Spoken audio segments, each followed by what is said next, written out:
Hello, my name is Sammy the Chinook Salmon, and today I am so excited to tell you a little bit about my life. The first thing you need to know is that I am the largest species of salmon living in the Pacific Ocean, and I weigh about 100 pounds. People call me the king salmon because I'm so big. In fact, I can grow up to 1.5 meters long, which is about the length of 7 footballs lined up in a row. My favorite food when I was younger was insects, mayflies, dragons, you name it. But now that I've grown, I have a more sophisticated palate and only eat other fish. And lastly, I'm pretty colorful. I have a blue-green head, a silver body, and get a reddish tint near my tail when it's mating season. My species of Chinook salmon lives in the cold waters of the upper Pacific Ocean. Here's Vancouver on the map. That's where I'm from. But we can live anywhere from Alaska to Northern California.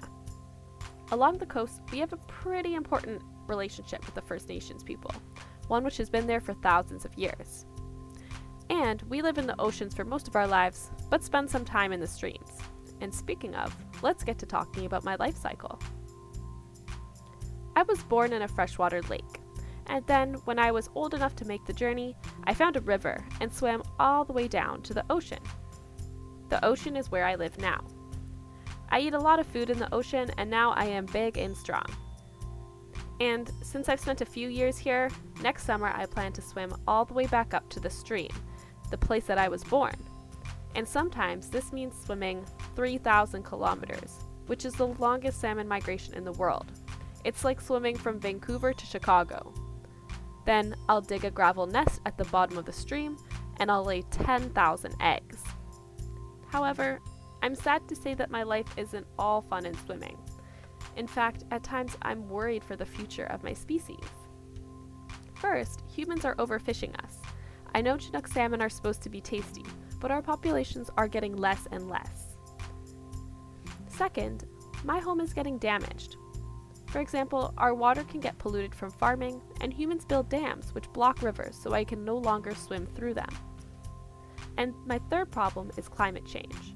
I really prefer living in cold waters, so now that the waters are warming, I may either have to move up north. Floods are also becoming more common, and they often wash away my salmon eggs. These problems obviously make me sad, but they affect others too. Not to toot my own horn, but we're a pretty important species in these parts. Humans love to eat me, and orcas and bears rely on Chinook salmon to survive. I'm also important to First Nations people's way of life and culture. Right now, scientists say Chinook salmon are endangered, which means if nothing changes, we could die soon, and there will be no more Chinook salmon in the ocean. Anyways, enough of the doom and gloom, because there is hope. First, we can start protecting Chinook salmon habitat so that it stays safe for salmon. The place where we lay our eggs is especially important.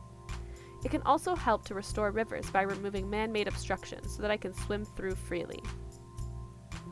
And lastly, by keeping the water in my habitat free from dangerous substances, I can stay much healthier.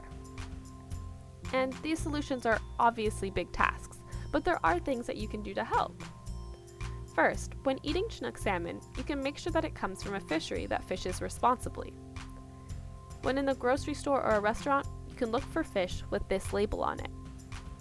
Also, when you go for a forest hike, stay on trails to avoid disturbing salmon spawning habitat. And if you are interested in learning more, there are tons of great resources like the Pacific Salmon Foundation website or books from the library. Well, thanks for coming with me on this journey, and catch you later.